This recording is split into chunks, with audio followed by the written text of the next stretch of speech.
Assalamualaikum warahmatullahi wabarakatuh. Selamat siang anak-anak, bagaimana kabarnya? Oh iya, sebelum kita memulai pelajaran hari ini, alangkah baiknya kita baca doa dulu ya. Berdoa dimulai.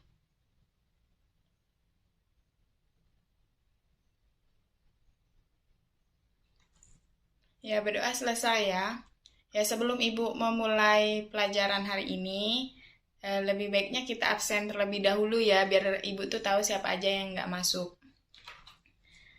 Yang hadir, angkat tangannya ya, biar Ibu tahu yang masuk namanya dan Ibu tahu orangnya siapa. Andi Revan, Andi Helma, Akbar, Sahril, Aping, Desi, Sapaat, Ramang, Sudirman, Sari. Jadi hadir semua ya anak-anak. Ibu harapkan kalian itu tingkatkan lagi masuk dalam kelasnya. Karena kehadiran itu sangat penting ya anak-anak dalam Ibu memberikan nilai kalian. Jadi kalau misalnya tidak masuk sekolah, itu tuh memberi tahu atau memberi surat. Ada keterangannya kalau misalnya kalian itu nggak masuk sekolah tuh karena apa. Jadi Ibu harapkan ke depannya kalau misalnya ada kawan-kawan yang tidak masuk sekolah karena ada apa, misalnya karena dia sakit atau bagaimana, Ibu minta kepada untuk mengirimkan surat dan harus di keterangan ada tanda tangan orang tuanya ataupun walinya biar lebih jelas dia itu nggak masuknya karena apa. Ditingkatkan lagi ya anak-anak tentang kehadiran masuk sekolahnya. Ya, baiklah kita akan memulai pembelajaran kita hari ini. Ya, anak-anak, kita akan di sini kita akan belajar tentang pengetahuan dasar geografi. Sebelum kita mempelajari lebih lanjut, kita ketahui dulu pengertian dari geografi itu apa. Di sini terlihat dari buku cetak kalian yang sudah Ibu bagikan. Coba dilihat, kita pelajari sama-sama. Geografi berasal dari bahasa Yunani, berarti bumi, dan graf berarti tulisan. Jadi, secara harfiah berarti tulisan tentang bumi, sehingga sering disebut ilmu bumi. Itulah kenapa geografi itu sering kita sebut dengan ilmu bumi. Sampai di sini paham? Apakah kita bisa lanjut? Ya, kita lanjut ya. Menurut beberapa para ahli, seperti menurut para ahli Bintaro, menyatakan bahwa geografi mempelajari hubungan kausal gejala-gejala di permukaan bumi, baik yang bersifat fisik maupun yang menyangkut kehidupan makhluk hidup, beserta permasalahannya melalui kedekatan ruangan, kelingkungan, dan regional untuk kepentingan program, proses, dan keberhasilan pembangunan. Itu menurut ahli Bintarto. Nah, di sini kalian sudah baca tadi, apakah ada memang kalian belum pahami dari menurut para ahli ini? Dan Ibu akan membacakan lagi menurut para ahli lainnya, yaitu seperti para ahli Seminar Lokarkarya 1988 menyarankan bahwa definisi geografi yaitu sebagai suatu ilmu yang mempelajari perasaan dan perbedaan fenomena geosfer dengan sudut pandang kelingkungan dan kewilayahan dalam konteks keruangan. Itu menurut para ahli. Ibu tadi membacakan menurut para ahli, yaitu ada dua. Itu kalian juga bisa lihat di buku cetaknya, itu ada beberapa menurut para ahli. Yang Ibu bacakan tadi itu cuman Ibu simpulkan aja dua menurut para ahli. Yang kayak maksudnya yang seminar Lokarya ini itu kelingkungan dan kewilayahan dalam konteks keruangan. Jadi geografi itu mencakup semuanya. kita lanjut ya ke materi selanjutnya. Pengetahuan dasar geografi itu juga mencangkup objek studi geografi. Di buku cetak kalian, di situ ada berapa objek studi geografi? Ada berapa? Ada 2 ya. 1 aspek fisik, yaitu alami yang meliputi aspek kimiawi, biologis, astronomis, dan sebagainya. Yang kedua adalah aspek apa? Aspek sosial, yang meliputi aspek politis, ekonomi, antropologi, dan sebagainya. Itulah aspek studi geografi. Nah, pengetahuan dasar geografi itu juga mempelajari tentang pendekatan geografi. Nah, pendekatan geografi itu ada 3, yaitu analisis keruangan. Analisis keruangan itu apa? Ada yang tahu? Analisis keruangan? Ya, analisis keruangan itu adalah ahli geografi, mengkaji variabel antara sesama aspek fisik. Nah, yang kedua adalah analisis apa? Analisis kelingkungan, yaitu ekologi. Dalam analisis kelingkungan, seorang ahli geografi mengkaji interaksi organisme, hewan, manusia, hewan, dan tumbuhan dengan lingkungannya. Dan biasanya juga pendekatan ini digunakan untuk mengetahui keterkaitan dan hubungan antar unsur-unsur yang berada di lingkungan tertentu, yaitu hubungan antara organisme dan hubungan organisme dengan lingkungan. Misalnya, contohnya bagaimana? Ada yang tahu contoh dari analisis kelingkungan ekologi? Ada yang tahu? Ya, contoh dari analisis ekologi itu, misalnya seperti di daerah lempeng pegunungan, petani melakukan kegiatan pertanian dengan sistem terasering. Nah, itu adalah contohnya. Kita lanjut ya. Yang ketiga adalah analisis kewilayaan, yaitu kompleks wilayah. Dalam analisis kewilayaan, seorang ahli geografi mengkaji antara variabel manusia dengan lingkungannya pada suatu wilayah berdasarkan pada kombinasi antara analisis keruangan dan analisis ekologi. Itulah menurut seorang ahli. Nah, apakah ada yang tahu juga analisis kewilayaan kompleks wilayah itu contohnya apa? Ada yang tahu apa enggak? Nah, contohnya itu biasanya keterkaitan antara adanya hutan bakau, udang, dan nelayan pada suatu daerah. Ya, bergabungan. Sampai sini paham? Kalau misalnya paham, Ibu lanjutkan lagi, karena pengetahuan dasar geografi ini sangatlah luas. Kalau misalnya penjelasan Ibu memang kecepatan, bilang ya, nanti Ibu akan lebih pelan-pelan lagi menjelaskannya. Kalau memang ada pertanyaan, silakan diajukan. Kita lanjut ya. Konsep dasar esensial geografi. Konsep dasar esensial geografi ini banyak konsepnya. Kita akan bahas satu-satu ya. Ada konsep dasar esensiasi geografi ini memahami 10 pengertian dasar yang sangat penting. Nah, 1 yaitu konsep lokal atau tempat. Lokasi keterkaitannya dengan keadaan sekitar dapat menguntungkan dan juga dapat merugikan. Nah, dapat menguntungkan dan juga dapat merugikan. Nah, contohnya, lokasi daerah dekat dengan jalan raya mengakibatkan harga tanah tersebut sangat mahal. Kenapa sangat mahal itu karena memang terjangkau tempatnya. Nah, contoh yang kedua, lokasi pemukiman dekat pabrik, maka udara kotor dan karena polusi. Kalau perumahan kita dekat pabrik, itu tuh sangat kayak maksudnya polusinya tuh sangat banyak. Misal kayak maksudnya kita tinggal di daerah yang kayak di daerah rumah kita dekat dengan pabrik tahu misal. Nah, pabrik tahu itu dalam pembuangannya itu sangat dia membuang pembuangan kotorannya, sampahnya atau itu tuh tidak bagus dan membuat itu sangat bau dan bisa mengganggu kita.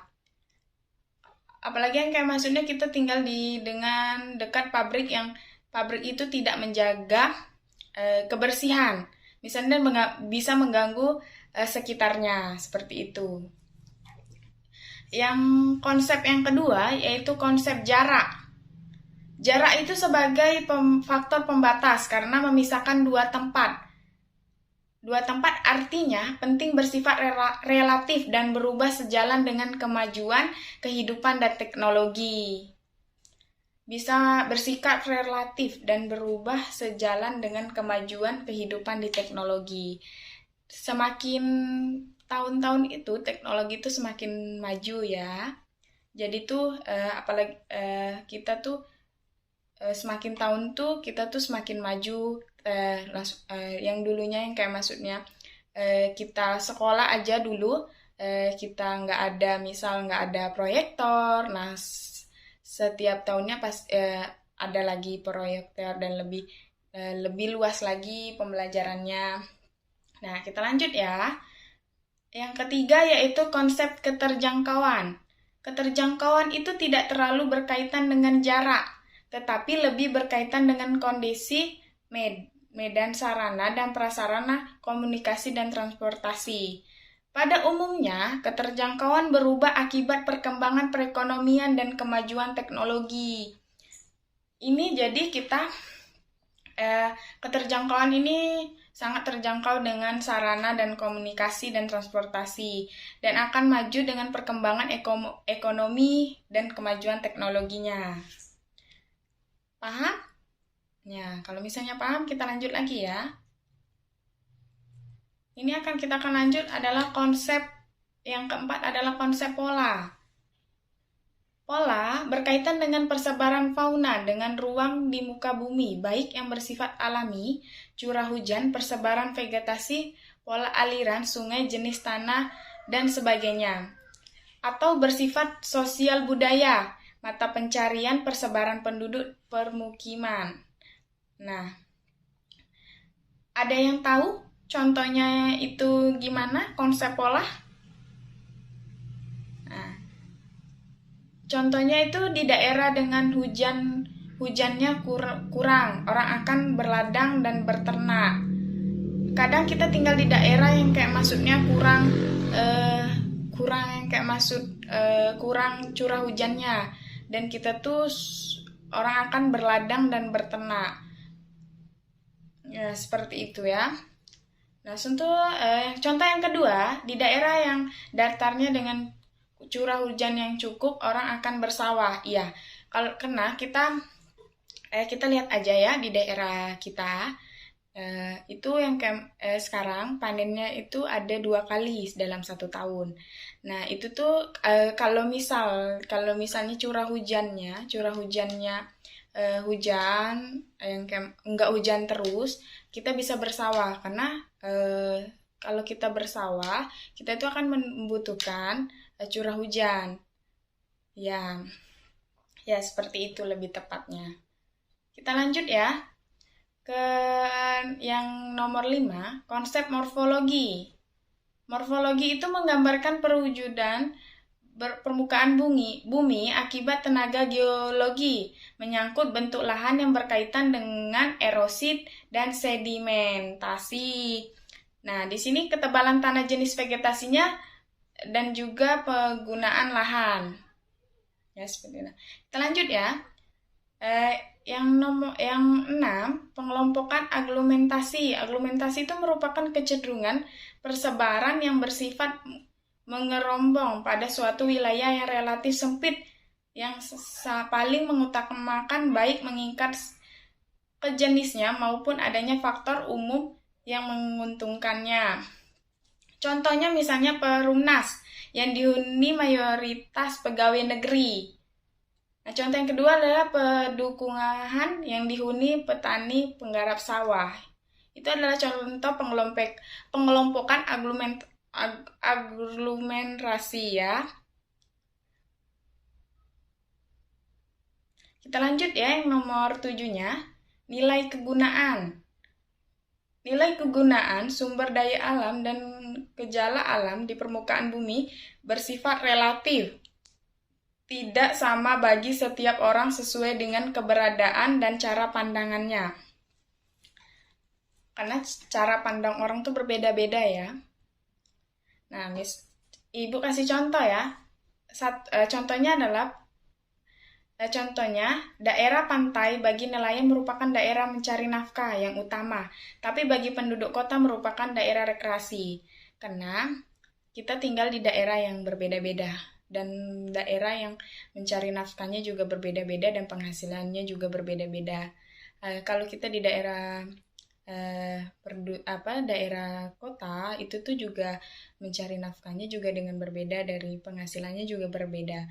Kalau kita tinggal di daerah yang desa, yaitu biasanya kadang mencari nafkahnya itu ada yang bersawah, ada yang berternak, ada yang memang nelayan, bermacam-macam.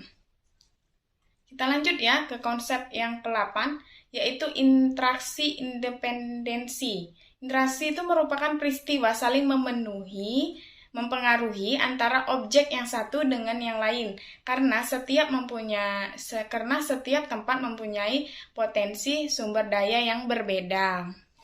Kita mempunyai tempat pasti mempunyai sumber daya yang berbeda-beda.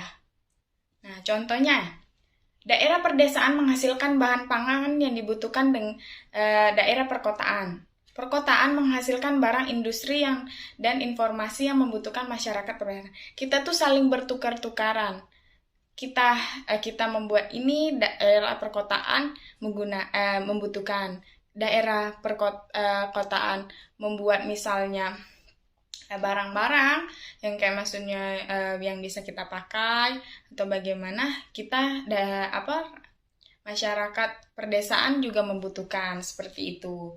Ya, kita lanjut ya, perbedaan yang nomor 9, konsep perbedaan wilayah.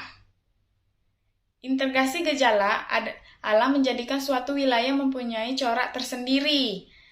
Interaksi gejala dan unsurnya yang bersifat dinamis menghasilkan karakteristik yang selalu berubah. Perbedaan wilayah juga mendorong terjadinya interaksi wilayah dalam bentuk mobilitas penduduk, pertukaran barang dan jasa. Itu setiap kita tuh dalam bentuk yang kayak masuk antar wilayah itu juga mempertukarkan barang dan jasa. Contohnya, perdesaan dengan corak khas, persawahan yang tradisional berbeda dengan perdesaan dengan sistem pertanian, industri, dan perkebunan. Itu sangat berbeda. Nah, ini adalah ini yang terakhir ya konsepnya, keterkaitan ruangan. Keterkaitan ruangan menunjukkan tingkat keterkaitan persebaran suatu gejala dengan gejala lain di suatu tempat, baik menyangkut gejala alam, tumbuh-tumbuhan, dan kehidupan sosial. Contohnya, kemiringan lereng dengan ketebalan tanah makin terjadi, lereng akan disertai dengan fenomena makin tipis tanahnya. Itu contohnya. Itu tadi 10 konsep esensi geografi, ada 10. Sampai sini paham kan konsepnya? Ibu juga di buku cetak kalian tuh juga sudah banyak penjelasannya dan ada contoh-contohnya. Ibu tadi membacakan yang lebih singkat saja. Sampai di sini yang tentang konsepnya paham kan? Ya, kalau misalnya paham, Ibu akan lanjutkan lagi. Ada prinsip-prinsip geografi.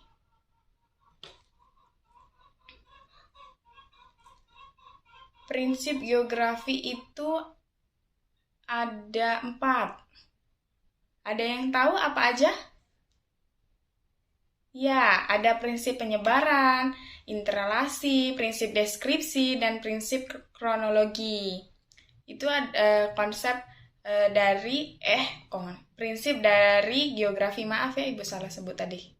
Ibu tadi sebutnya konsep, nah tautannya prinsip geografi, maaf ya. Nah, ada 4, yaitu prinsip penyebaran, prinsip interrelasi, prinsip deskripsi, dan prinsip kronologi. Nah, itu penjelasannya, bisa kalian baca ya di situ. Di sini juga pengetahuan dasar geografi itu juga mempelajari tentang hakikat geografi. Hakikat geografi itu keruangan berfungsi antara mengetahui bentuk muka bumi, mengetahui luas muka bumi, mengetahui iklim, mengetahui aktivitas penduduk, membentuk sikap siswa yang untuk mencintai alam, sehingga perubahan yang terjadi pada suatu daerah dapat dicegah dampak negatifnya. Geografi itu bisa membuat kalian itu bisa cinta dengan alam. Geografi itu sangat luas ya, Nak. Jangan takut untuk mempelajari geografi. Geografi itu sangat menyenangkan kok, Nak. Pembelajarannya sangat menyenangkan. Ada yang ditanya? Nggak ada? Lanjut ya. Nah, pengetahuan dasar geografi itu juga mempelajari tentang ilmu penunjang geografi. Ilmu penunjang geografi itu banyak ya, Nak. Seperti yang ada yang tahu ilmu penunjang geografi sebelum Ibu yang jelaskan? Ya. Nah, iya benar, ada geomorfologi, ada geologi, ada meteorologi, ada astronomis, ada oceanografi, geofisika, demografi, biogeografi, antropologi, geopolitik. Nah, ada 10 yang ilmu yang kaji geografi. Sangat banyak ya, Nak, yang mengkaji itu. Ada yang tahu penjelasan dari geomorfologi itu apa? Ayo, ada yang tahu apa enggak? Ya, adalah ilmu yang mempelajari bentuk permukaan bumi dan segala proses yang mengakibatkan terjadinya bentuk-bentuk tersebut. Itu adalah penjelasan tentang geografi. Dari ilmu penunjang geografi ini, 10 ini tuh sangat saling berkaitan dengan geografi. Ya, saling berkaitan semuanya. Ya, betul banget. Ada lagi yang ingin ditanyakan? Ya, kalau nggak ada kita lanjut lagi. Pengetahuan dasar geografi itu juga mempelajari tentang objek dan ruang lingkup studi geografi. Objek studi geografi itu ada 2, Nah. Ada yang tahu objek apa aja? Ya, ada 2. Ada yang tahu? Iya, betul. Objek formal geografi dan objek material geografi. Ya, objek formal geografi itu merupakan cara memandang terhadap objek material geografi dari aspek keruangan dalam konteks kelingkungan atau kewilayahan. Ya, itu. Nah, sedangkan kalau misalnya material geografi itu merupakan semua gejala yang terdapat dan terjadi di muka bumi, seperti permukiman desa, das, industri, tanah, air, bentuk lahan dan lain-lainnya. Itu pengertian duanya. Dan ini juga ada 3 pokok ruang lingkup studi geografi. Ada berapa? Ada 3. Ya, 1, persebaran dan keterkaitan bentuk di muka bumi dengan sejumlah aspek ruangan serta bagaimana manusia memanfaatkannya. Yang kedua, interaksi antar manusia dengan lingkungan fisik yang merupakan salah satu bagian dari keanekaragaman wilayah. Yang ketiga, kajian terhadap region. Ya, itu adalah 3 pokok ruang lingkup geografi, nak. Ya, ini sudah jam berapa ya? Gak lama lagi jam kita habis ya, nak. Udah gak lama lagi jam istirahat ya. Ya, ada yang ditanyakan?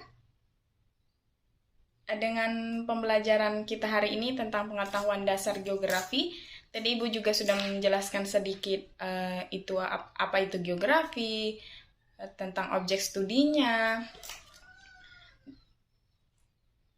ada yang dan analisis pendekatan,